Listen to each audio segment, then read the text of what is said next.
Like a Hellcat.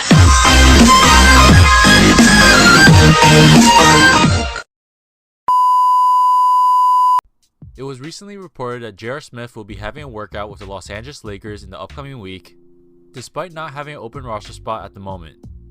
It's more than likely that Rob Pelinka is granting Smith this workout without any promises, in the event that the Lakers actually pull off a multiplayer blockbuster trade that leaves several roster spots open. Even then, J.R. Smith will have to compete with the top free agents on the market right now and future buyout candidates to secure a spot on the Lakers roster after the 2020 NBA trade deadline. In this video, I'll be quickly going over the pros and cons of a possible J.R. Smith signing with the Los Angeles Lakers. First off, the status of J.R. Smith's physical conditioning is still questionable considering he's been removed from NBA basketball for an entire season now. During the 2018-19 regular season, he would only play in 11 games before the Cavaliers decided they didn't need his services anymore.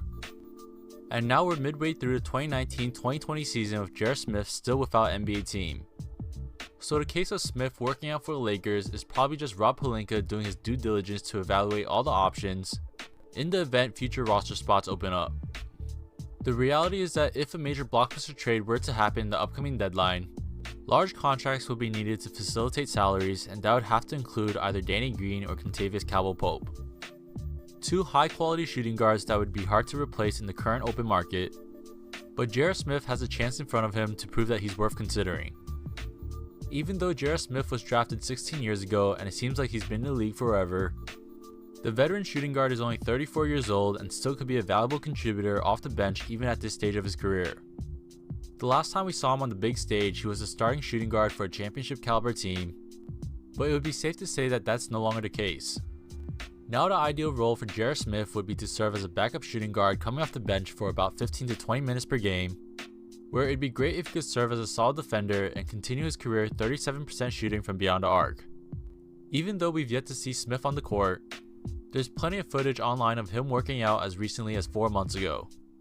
So I think it'd be safe to say that his physical conditioning is not that much of a concern, and he would be more than capable of living up to the ideal bench role after shaking the rust off after a couple of games. My only issue should the Lakers decide to sign J.R. Smith to an open roster spot is that I think there's a couple of other players who are already on the roster that deserve a bump in the rotation over J.R. Smith. The shooting guard position is the richest position for the Lakers as they currently have Avery Bradley, Danny Green, Kentavious Caldwell-Pope, Alex Caruso, and Troy Daniels. That's 5 quality shooting guards who have shown moments that they could do more than what's currently being asked of them. So if Danny Green or KCP gets traded, Frank Vogel should definitely look at his remaining 2 guards first, as opposed to relying on a 34-year-old J.R. Smith who's been removed from the NBA. But who knows, maybe J.R. Smith could pull a Carmelo Anthony and thrive in his return to the NBA better than when we last saw him.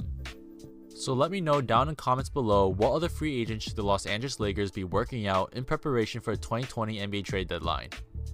I know names like Darren Collison, Jeff Green, and Kenneth Faried have been floating around, so depending on how the Lakers roster comes out of the NBA trade deadline, all 3 options could be serious candidates to join the team. But that's it for the video, take it easy guys.